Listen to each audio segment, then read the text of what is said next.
Hello everyone, start करते हैं आज की वीडियो को। और आज की वीडियो में हम बात करने वाले हैं भारतीय जनता पार्टी की समस्या के बारे में। भारतीय जनता पार्टी या उनकी सरकार ने यूजीसी का जो बिल लाया है या यूजीसी की जो डायरेक्टिव या जो गाइडलाइन लाई है उसको अब वो ना निगल पा रहे हैं और ना उगल पा रहे हैं। ये मैं इसलिए कह रहा हूँ क्योंकि उन्होंने सुप्रीम कोर्ट ने उस गाइडलाइन पर रोक तो लगा दी है, लेकिन हाल ही में हुए घटनाक्रम में ये चीजें निकल कर सामने आई हैं कि कहीं न कहीं जो विपक्ष है वो उस चीज को भुनाने की कोशिश कर रहा है आगे आने वाले चुनावों में। जिनको ना पता हो उनको मैं बता दूं, यूजीसी ने एक गाइडलाइन निकाली थी। उस गाइडलाइन के थ्रू यूजीसी का एक ये रूल था कि कोई भी अगर किसी भी प्रकार का भेदभाव करता है किसी भी प्रकार की जाति या कास्ट के आधार पर, तो उसे एक वहां पर जो कमेटी बनाई जाएगी, वो कमेटी अगर रिकमेंड कर देगी तो वो कमेटी के कारण डायरेक्टली जो भी बंदा या जो भी सवर्ण जाति का वो व्यक्ति या बस छात्र, सॉरी नॉट व्यक्ति, छात्र अगर किसी भी प्रकार का ऐसा भेदभाव करता है या करने की कोशिश करता है तो उसे जेल हो जाएगा।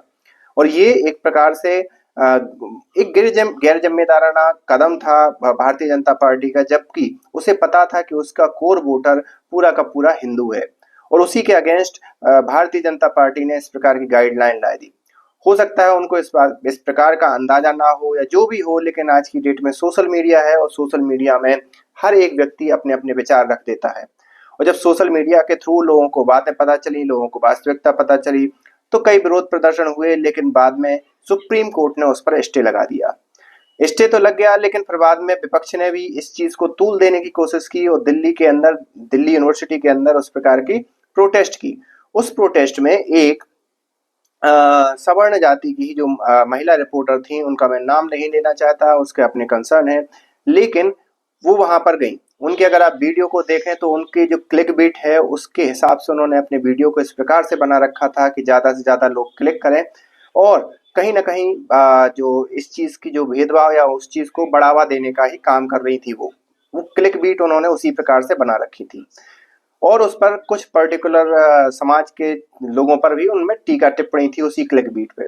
और जब वो वहां पर गई तो वहां पर उनसे नाम पूछा गया, एक दो बार भी, और इस प्रकार के आंदोलन में गई और उन्होंने से पूछा कि आखिरकार आप यूजीसी का फुल फॉर्म क्या है। तो उन्होंने, जो प्रोटेस्ट कर रहे थे लोग, उनने उस चीज का भी प्रॉपर जवाब नहीं दे पाया। और जब वो फिर से दूसरी प्रोटेस्ट में गई, जो कि दिल्ली यूनिवर्सिटी का प्रोटेस्ट है, वहां पर लोगों ने घेर लिया, क्योंकि जो लोग उस गाइडलाइन के समर्थन में प्रोटेस्ट कर रहे थे उन्होंने उसको घेर लिया, और ना केवल घेर लिया बल्कि कपड़े फाड़ने की कोशिश की और साथ ही साथ अभद्रता करने की कोशिश की।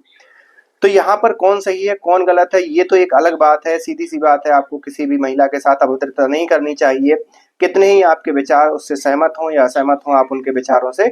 आपके पास एक दूसरा तरीका होता है उस चीज को जाहिर करने का। लेकिन इसमें जो भारतीय जनता पार्टी है उसे किस प्रकार से नुकसान हो सकता है आगे आने वाले चुनाव में, वो सबसे महत्वपूर्ण बात है। भारतीय जनता पार्टी का जो कोर वोटर है वो हिंदू है, और उसको ही अगर डिवाइड कर दिया जाए तो सीधी सी बात है, फिर भारतीय जनता पार्टी का जो कोर वोटर, जो इकट्ठा भारतीय जनता पार्टी को वोट देता है, उसे कहीं ना कहीं इस चीज की चीजों को फेस करना पड़ेगा और सीटें और जो भी रिजल्ट है उसका परिणाम उसे देखना पड़ेगा। अभी हाल ही में पश्चिम बंगाल, तमिलनाडु, आसाम के अंदर चुनाव है। अब वहां पर इस चीजों का कितना असर पड़ेगा वो तो आगे आने वाला समय ही बताएगा, लेकिन लोग कह रहे हैं कि जो यूपी का विधानसभा चुनाव है उसमें भारतीय जनता पार्टी को ज्यादा नुकसान होने की आशंका है। आप इस बारे में क्या सोचते हैं, आप हमें कमेंट करके बताइए। लेकिन मैं एक चीज मानता हूं, इस प्रकार के आंदोलन इस चीज को और बढ़ावा देते हैं, और ये कहीं ना कहीं देश के लिए भी नुकसान है और एक समाज के तौर पर भी नुकसान है। मिलते हैं नेक्स्ट वीडियो में, तब तक के लिए थैंक यू।